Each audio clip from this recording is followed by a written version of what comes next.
Alien girl believed she was the only Deathworlder until she met a human. HFY Sci-Fi story Virex Prime was not a planet made for life. The sky was always dark with thick black clouds. Lightning fell like rain. The ground cracked and burned. From boiling heat during the day, then froze solid at night. Poisoned rivers ran beside. Forests filled with monsters that could smell blood from miles away. But someone survived there. Her name was Zilara. She was 16 cycles old. Her skin was pale silver, and her eyes glowed faint blue in the dark. She walked silently, barefoot, across the sharp black rocks, holding a long bone spear made from the jaw of a dead beast. Her white cloak was torn and stained, but she still wore it with pride, because she was the last. Her people, the Krillians, were warriors tough and wild. But even they could not survive Virex Prime forever. One by one, they died. Some were taken by storms, others eaten by beasts. Some were hunted by off-world raiders who wanted to sell Deathworld creatures as rare trophies. Now, only Zilara remained. She lived in the caves, hunted at night, and drank water from the roots of red trees. She hadn't seen another living person in over a year. Her voice had gone unused for so long. She wasn't sure if she could even speak anymore until the slavers came. Their ship burned across the sky one morning like a second sun. Zilara watched it from a distance. She didn't move, didn't blink. She knew what it meant, trouble, but curiosity killed her caution. She crept near the crash site and saw tall aliens in black armor searching the wreck. One of them turned and saw her. She ran, fast, but not fast enough. A net shot through the air and wrapped around her. Electric shocks ran through her body. She screamed for the first time in years. Then everything went black. She woke in a dark cell. Cold metal floor. Chains on her wrists. She's a Deathworlder, a voice said outside the cell. Sell her to the highest bidder. No, said another. She's too dangerous. We'll break her first. Zilara didn't wait. She broke the chains with her bare hands and grabbed a sharp metal pipe. She stabbed the guard through the throat, opened the hatch, and ran through the burning hallway. The slaver ship was in chaos. Alarms, fire, shouting voices. She fought her way to the escape pods. She climbed inside, blood running down her arm, and smashed the launch button. The pod crashed on a strange green world. Trees, snow, wind, fresh air. It was nothing like Virex Prime. She stumbled out of the pod and collapsed in the snow. Her body was weak. Her wounds were deep. Her eyes closed, but just before she passed out, she heard footsteps in the snow. Heavy ones, coming closer. Then, a strange voice. What the hell is this thing? When she woke again, she was inside a wooden cabin. Warm, quiet. A fire burned near her. She was in a bed. Her wounds were wrapped. She sat up fast. A man was sitting in a chair, drinking from a mug. He froze when he saw her move. Hey, easy, he said, raising his hands. You were bleeding bad. I just helped you, she growled. Her fingers reached for a weapon. None. I'm not your enemy, he said. Name's Jack. You crashed in my camp. Zilara stared. She didn't understand all his words. But one thing was clear. He was not one of the slavers. He was something else, something she had never seen before. He looked fragile, weak, soft skin. No armor, just clothes and a short beard. How are you alive? She asked, her voice dry like sand. Jack blinked. You can talk? She nodded slowly. I thought I was the only one, she whispered. The only what? Deathworlder. Jack laughed softly, then sipped his drink. Then you've clearly never been to Earth. The moment she saw the burning flame, Zilara thought she was in a trap. No one helped for free, not on any world she knew. She sat up, breathing fast, eyes moving across the wooden room. Strange tools hung on the walls, a table with food, a warm bed under her. but it didn't feel like kindness. It felt like a cage. Her fingers reached slowly, under the pillow. Nothing, no weapon. Then the door creaked open. She grabbed a piece of metal from the table, sharp and small, and pointed it at the man who walked in. He didn't flinch. "You planning to stab me with that butter knife?" he asked, raising an eyebrow. She bared her teeth. "Don't come closer," he sighed. "Okay, killer, easy." She stared hard at him. His name was Jack. He had a strong body, but not like a warrior. He moved too relaxed, too calm. His hands were empty, but something about him felt dangerous. Not like a beast, but like something worse, something smart. "What do you want from me?" she asked. "I saved you," he said. "You were nearly frozen to death. I didn't ask for help. You didn't have to. You screamed in your sleep. That's what brought me to your crash." Her eyes narrowed. "You were watching me? I thought you were some kind of lost animal, or alien, or both. Then you coughed up blood and passed out. What was I supposed to do? Leave you in the snow?" She said nothing. Her heart was still racing. Jack stepped forward, slowly, holding out something wrapped in cloth. "Here, eat this. You look like you haven't eaten in days." Zillera snatched it, smelled it carefully, and bit. Her eyes widened. Warm, soft, spicy. She devoured it like a starving wolf. Jack watched her quietly. Figured. That night, while Jack sat by the fire sipping coffee, Zillera hid near the door, watching him like a wild cat. Her body was recovering, but her mind raced with fear and questions. She didn't trust this human, but he hadn't hurt her. Yet. And deep down, she saw something strange in his eyes. Not pity. Not fear, not greed, but respect. "Where are you from?"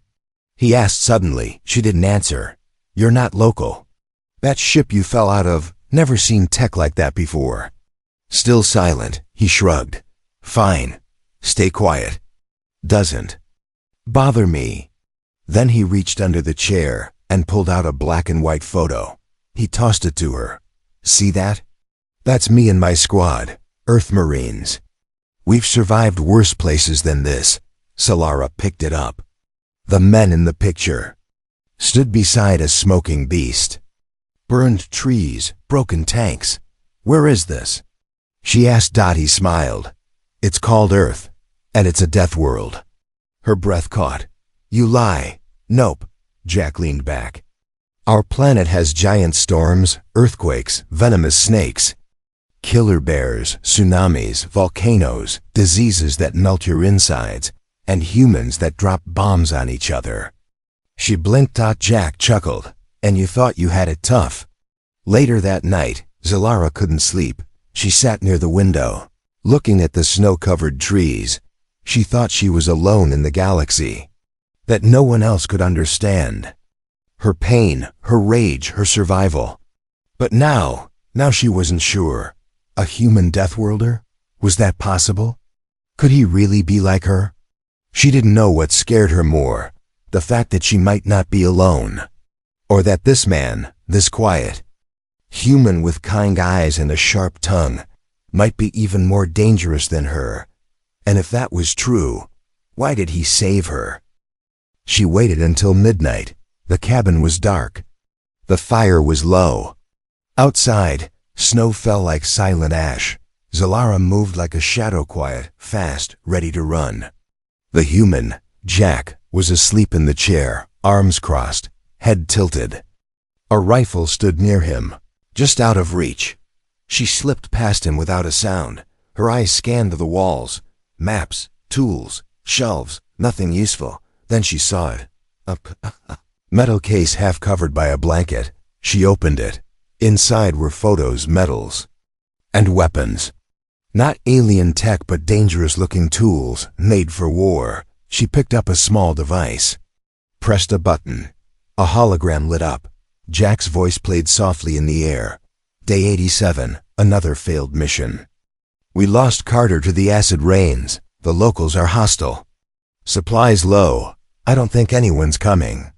She froze. It was a war log. A real Deathworlder's war log. Her heart beat faster. She looked back toward Jack. He hadn't moved. She placed the log down.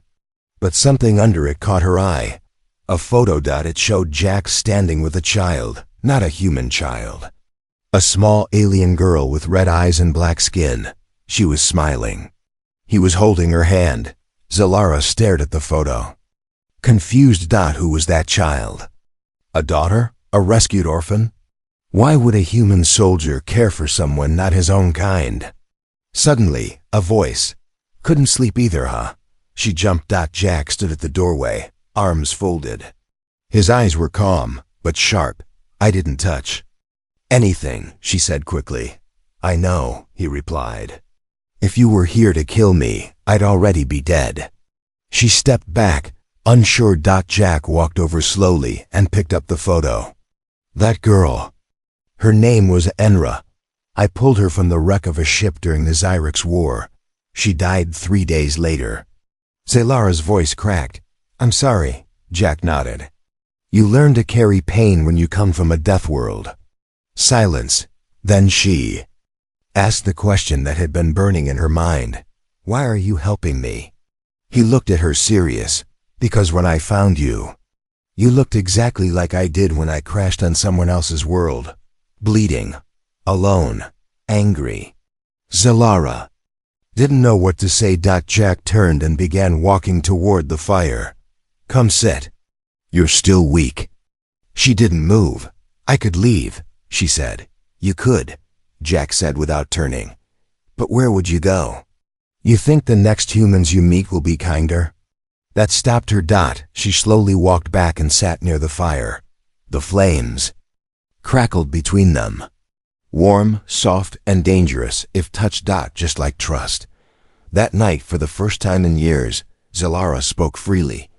She told him about Xyrix Prime, about the slavers, about how she thought she was the last of her kind.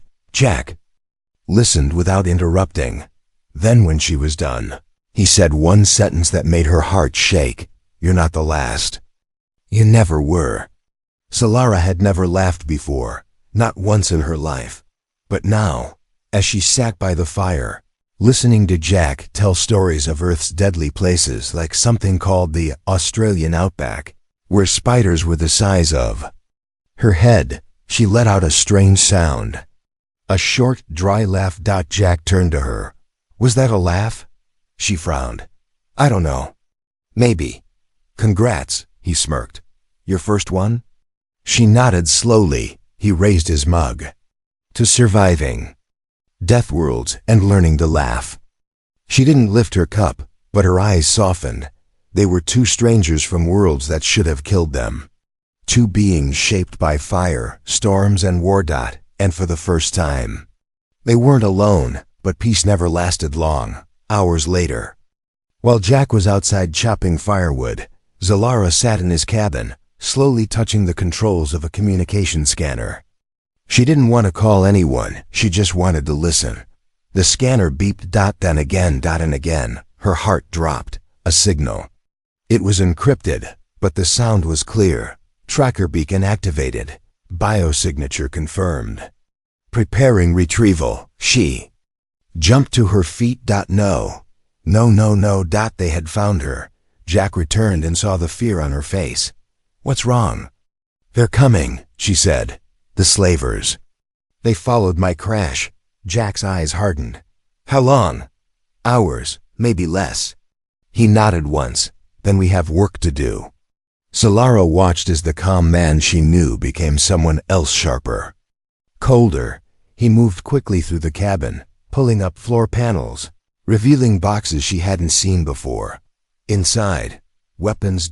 Guns, traps, tools, explosives. She stared in shock. You were a soldier? Jack didn't look up. Still am.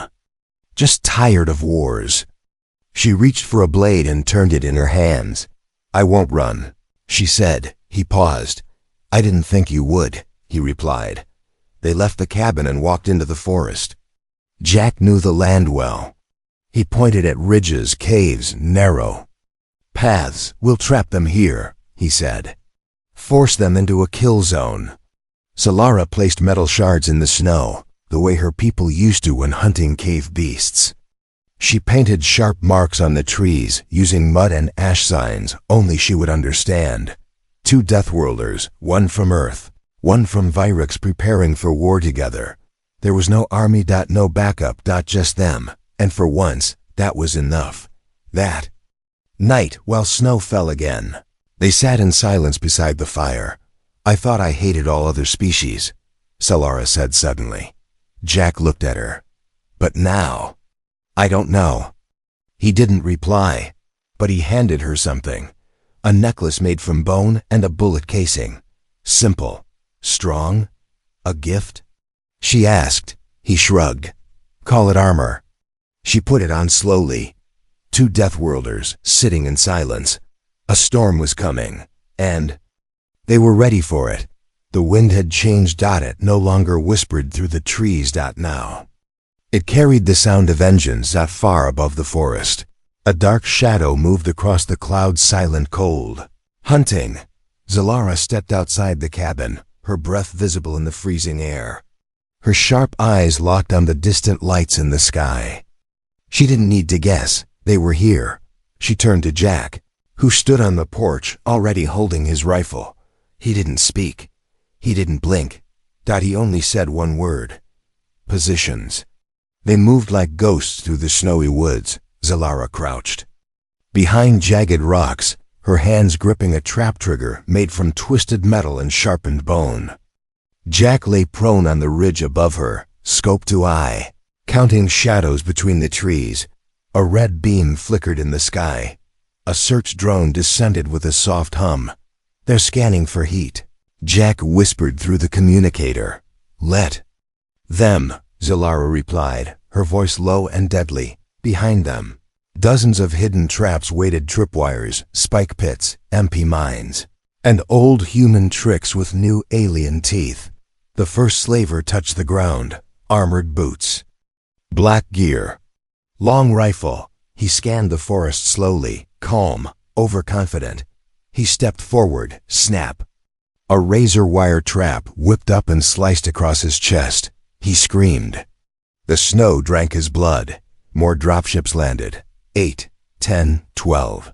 They weren't just here to retrieve her. They were here to erase her. Solara sprang from the rocks, snarling like a wild animal. Her spear sank into one slaver's gut as Jack fired from above. One shot. One kill. They moved together like they'd trained for years, not days. Jack's traps caught 3 in a flash of fire. Solara's claws, yes, claws ripped through the helmet of a soldier who got too close. The slavers shouted in confusion. "It's not just the girl. There's a human helping her." "Retreat. This is not the mission we were told." But it was too late for them now. A grenade exploded behind them. Jack had planted it under the snow. Solara chased down the last 2, her silver skin glowing faintly in the dark. Her face was calm, focused, beautiful and terrifying. One slaver tried to beg. She didn't even pause. When it was over, smoke rose through the trees, burned snow, broken machines. Blood on branches. Solara stood alone, panting, body shaking, but alive. Jack limped toward her, holding his side. "You all right?" he asked. She looked around, then nodded. He smirked. "Told you. Earth makes good killers." She looked at him. "You're more than a killer." He raised a brow. "So are you." They didn't say it out loud. But something had changed. This wasn't just about survival anymore. This was about each other. The battle was over, but the silence that followed hurt more than the fight. Solara sat in the snow beside Jack, her hands stained red, not with her own blood, but his. He was fading. His body was strong, but not unbreakable. A deep cut ran across his ribs, and his breathing was slow, uneven. His eyes stayed open, watching her, not with fear, but something softer. "You should go," Jack whispered. "You can still run." "I won't leave you," she said quietly. "You're not safe here." She pressed both hands on the wound to stop the bleeding. "Neither are you." In that moment, Zalara wasn't a killer, not a deathworlder, not a wild creature raised in poison and fire. She was just someone who didn't want to be alone anymore. She dragged him back to the cabin using all her strength. Her legs shook, her arms burned. But she didn't stop. She built a fire, boiled water, cleaned the wound the way her mother once taught her. Before her mother was taken by the storms, she sat beside Jack all night, holding his hand like he had held hers when she first arrived. "I was ready to die," she whispered to him, voice shaking. "Before I met you." Jack's lips moved weakly. "Guess we saved each other." Snow fell softly outside. The fire cracked. Inside the cabin, the Deathworlder cried, not because she was weak, but because she finally found something she never thought she would a reason to stay alive. The next morning, Jack opened his eyes. His voice was dry, but clear. "Still here?" "Yes," she said. "Good." She smiled, only a little. But it was real. Later that day, she stepped outside to hunt food. The forest felt different now, not a place of death, but a place worth defending. She saw her reflection in a pool of ice, and for the first time didn't see a monster. She saw a warrior, a protector, a friend, maybe even something more. They didn't rest for long, not on a death world. Not when the sky betrayed them again. On the third night after the battle, another ship appeared, bigger, faster and deadlier. Not slavers this time, hunters. They didn't want to capture Zalara. They wanted to erase her, and anyone who helped her. Jack stood at the edge of the forest, rifle in hand, a bandage wrapped tight around his ribs. Zalara stood beside him, her silver skin shining in the cold moonlight, her hair blue in the wind. Her jaw was clenched tight. "They won't stop," she said softly. "No," Jack answered, "but neither will we." She looked at him. "You could run. There's still time." He smiled. "And miss our final stand? Not a chance." They had one ship. Jack had kept it hidden in a cave nearby, buried beneath a rockslide after his old team never made it back. He was planning to use it to leave Earth. Now, it was their only way out. But Zalara didn't move toward the ship. She moved toward the traps, toward the battleground. "We make our stand here," she said. "This place is the first home I've ever had." Jack looked around at the snowy forest, the broken cabin, the blood-stained trees. He nodded once. "Then let's protect it." When the hunter ship landed, they didn't expect resistance. Expected fear. What they got was fire. Explosions lit the trees. Bullets cut through the dark. Screams echoed in the cold air. Zalara moved like a ghost, faster, meaner, smarter than before. She wasn't just fighting to survive anymore. She was fighting for someone. Jack covered her from above, sniping targets with cold precision. When one hunter got too close, he jumped from the tree and stabbed him with a handmade blade. The two Deathworlders moved as one, alien and human, wounded and wild. They didn't just survive, they won. Hours later, silence returned. The forest smoked. The ship was burning. Zalara stood beside Jack as the sun began to rise. For the first time in her life, she saw a sky that was soft, not dangerous. "It's over," Jack said, his voice rough but steady. "No," she replied. "It's just beginning." He looked at her. She looked back. Two monsters forged by pain. Now standing still in peace. She reached into her cloak and pulled out a small symbol from her tribe, a cracked bone ring. She gave it to him. "You were never meant to be one of us," she whispered. "But now you are." Jack smiled faintly. "Thanks, I think." They didn't fly away. They didn't run. They stayed and built something new, a home for two Deathworlders, a place where monsters didn't need to hide, because they had each other.